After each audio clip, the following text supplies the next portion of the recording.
Welcome प्यारे बच्चों। आज हम लेसन नंबर 8 जिसका नाम है महात्मा गांधी पढ़ेंगे। इसमें हम गांधी जी के बारे में आपको बताएंगे। गांधी जी का क्या योगदान रहा है हमारे देश को आज़ाद करवाने में, उनके जीवन के प्रमुख आंदोलन कौन से रहे, उनका जन्म कहाँ हुआ, उन्होंने कहाँ कहाँ पढ़ाई की, और हम उनका संक्षिप्त में आपको जीवन परिचय बताएंगे। इससे आपको उनके बारे में और जानने का मौका मिलेगा इस चैप्टर के माध्यम से। और आप हर साल गांधी जयंती मनाते हैं। 2 अक्टूबर को हर विद्यालय में ये मनाई जाती है, पूरे देश में मनाई जाती है हमारे गांधी जयंती।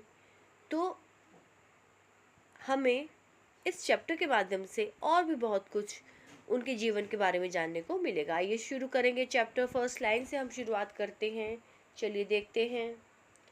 In India we call Mahatma Gandhi बापू और राष्ट्रपिता। भारत में हम गांधी जी को क्या कहते हैं? बापू या राष्ट्रपिता के नाम से संबोधित करते हैं। हम उनको बोलते हैं बापू, और क्या बोल सकते हैं उनको? राष्ट्रपिता भी कहते हैं। His full name was Mohandas Karamchand Gandhi. उनका पूरा नाम क्या था? मोहनदास करमचंद गांधी। ये भी हमें पता होना चाहिए कि उनका पूरा नाम क्या था, क्योंकि हम उनको महात्मा गांधी के नाम से ही जानते हैं आप बच्चे, लेकिन उनका पूरा नाम क्या है? Mohandas Karamchand Gandhi. He was born on 2nd October 1869 at Porbandar in Kathiawar, Gujarat. उनका जन्म कहाँ हुआ था? 2 अक्टूबर को 1869 में हुआ था।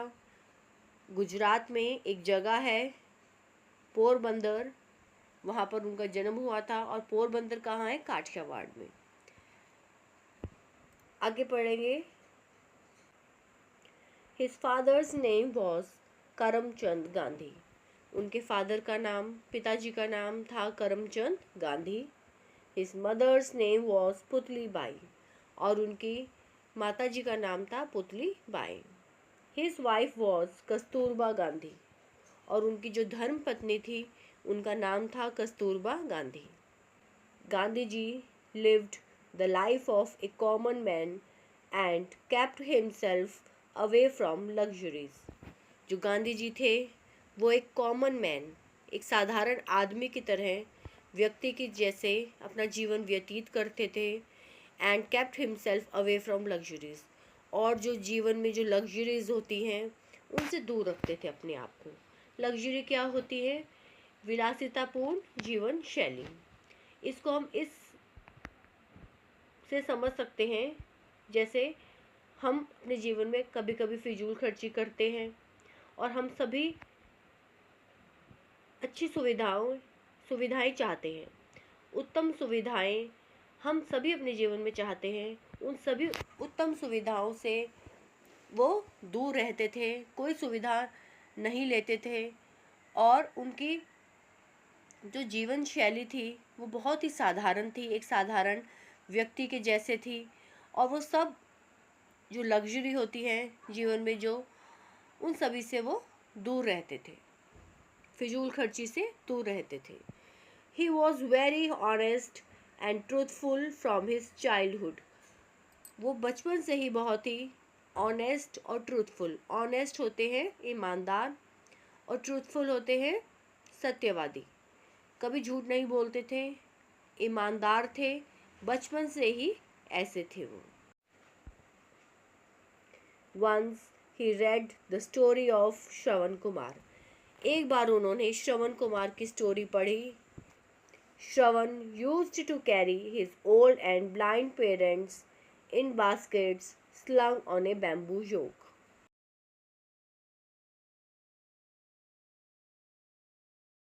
Once he read the story of Shravan Kumar. एक बार उन्होंने श्रवण कुमार की स्टोरी को पढ़ा। Shravan used to carry his old and blind parents in baskets slung on a bamboo yoke। तो जो श्रवण कुमार थे वो अपने माता पिता की बहुत ही सेवा करते थे। अपने माता पिता के प्रति उनकी श्रद्धा देखकर, उनकी भक्ति से जो गांधी जी थे वो बहुत ही प्रभावित हुए। श्रवण कुमार अपने नेत्रहीन माता पिता को कंधे पर कावड़ में बैठाकर तीर्थ यात्रा पर ले गए थे। तो उनके श्रवण कुमार के अपने माता पिता के प्रति इतनी भावना देखकर, शुद्ध भावना, श्रद्धा देकर बहुत ही प्रभावित हुए गांधी जी। इस स्टोरी को उन्होंने अपने जीवन में उतारने का मन बनाया और अपने माँ बाप की सेवा भी उसी प्रकार करने की ठानी। Gandhi ji was deeply touched by his devotion towards his old parents. तो गांधी जी थे वो बहुत ही प्रभावित हुए अपने माता पिता के प्रति श्रवण कुमार की भक्ति देखकर। He decided to be like Shravan and serve his parents. तो उन्होंने ये डिसाइड किया कि वो भी अपने माता पिता की बिल्कुल ऐसे ही सेवा करेंगे जैसे श्रवण कुमार ने की थी। आगे चलेंगे। He went to England to obtain a law degree. उसके बाद वो इंग्लैंड चले गए वकालत की डिग्री करने। After obtaining his degree he return to India in 1893। जब उन्होंने वो डिग्री ले ली वहाँ से, उसके बाद वो इंडिया वापस आते हैं। कब आए हैं? 1893 में। He was restless to see his countrymen suffering under the foreign rule. वो बहुत ही अपने आप को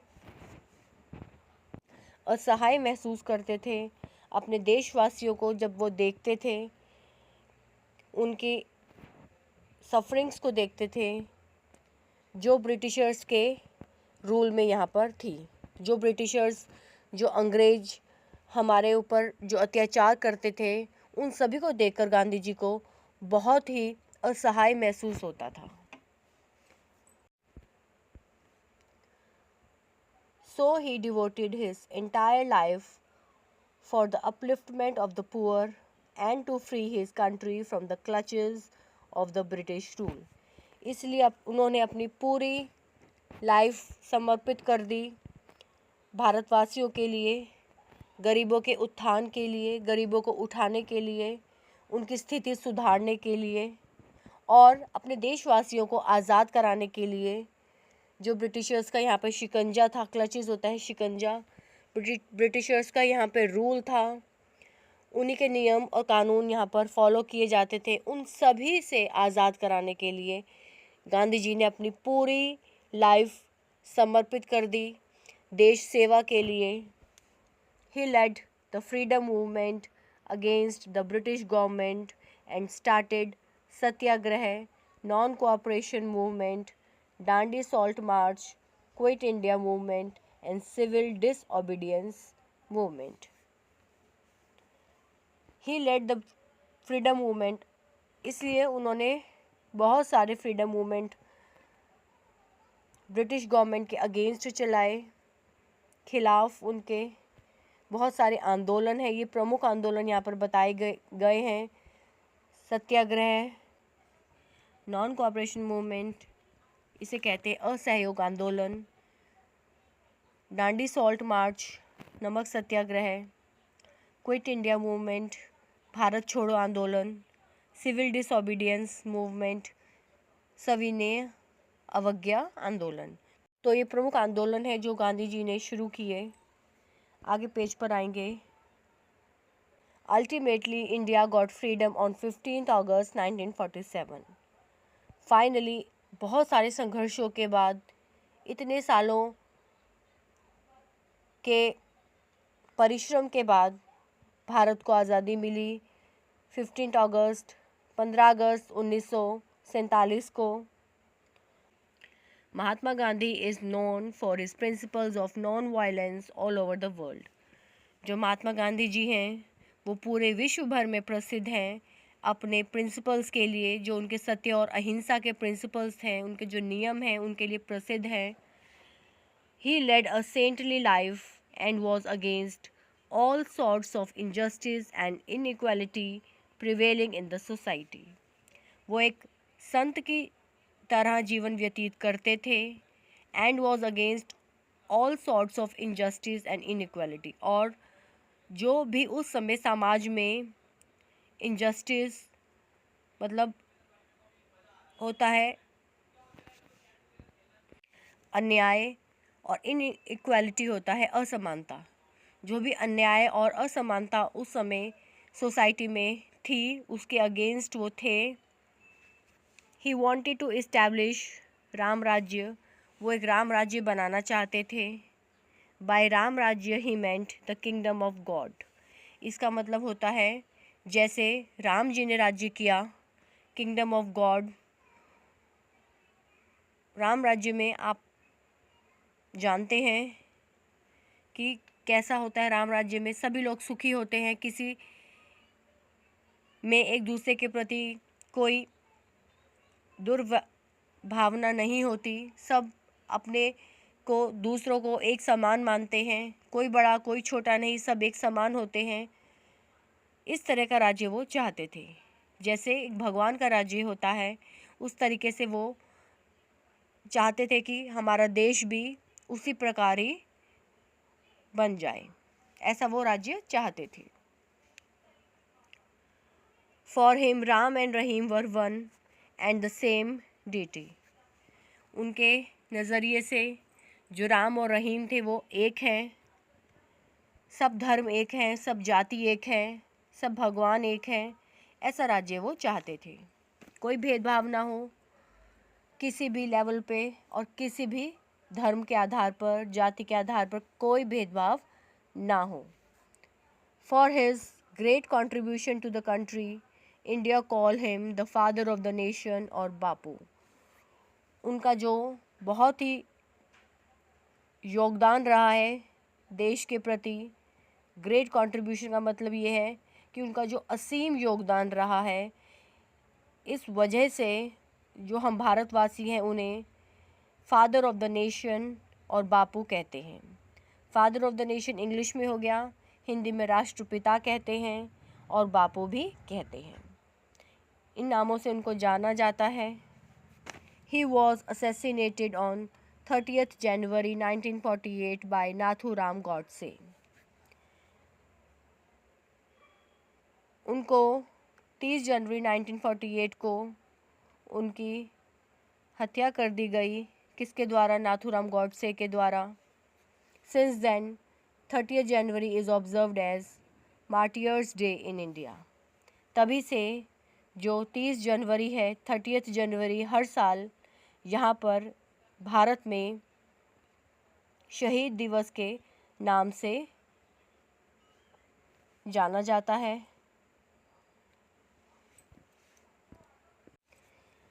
तो ये था हमारा chapter Mahatma Gandhi. I hope आपको महात्मा गांधी जी के बारे में कुछ नया जानने को भी मिला होगा, और हमें ये भी मालूम है आपको पहले से भी पता होगा, लेकिन कुछ और बातें आपको जानने को मिली होंगी इस चैप्टर के माध्यम से।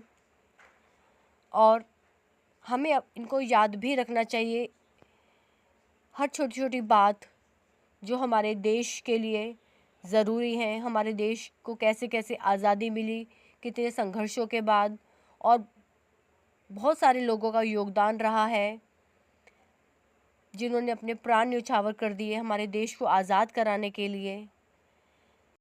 तो हमें ऐसा टॉपिक, ऐसा चैप्टर बहुत ही डीपली पढ़ना भी चाहिए और समझना भी चाहिए, याद भी रखना चाहिए। तो इसी के साथ ये चैप्टर यहाँ कंप्लीट होता है। आगे हम न्यू वर्ड्स पढ़ेंगे। ये सब चैप्टर्स में आ चुके हैं, इसी चैप्टर में आ चुके हैं। इन्हें हम एक क्विक रिवीजन ले लेते हैं और इस चैप्टर में आए हुए जो वर्ड्स हैं ये और हमें अच्छे से समझ में आ जाएंगे।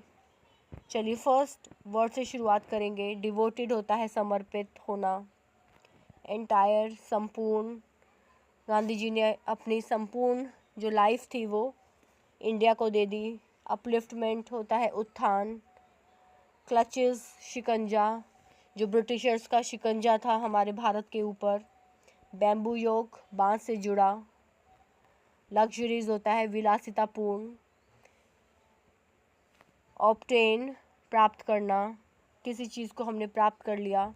मूवमेंट, आंदोलन, बहुत सारे मूवमेंट्स के नाम यहाँ बताए गए हैं, जैसे civil disobedience movement, quit India movement.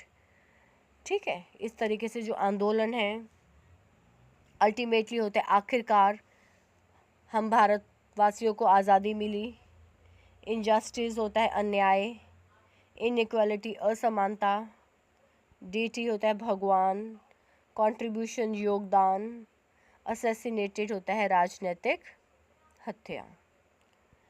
तो ये थे हमारे वर्ड मीनिंग्स, और इसी के साथ हम चैप्टर को कंप्लीट करते हैं। यहीं पर मिलेंगे एक नई वीडियो में क्वेश्चन आंसर्स के साथ।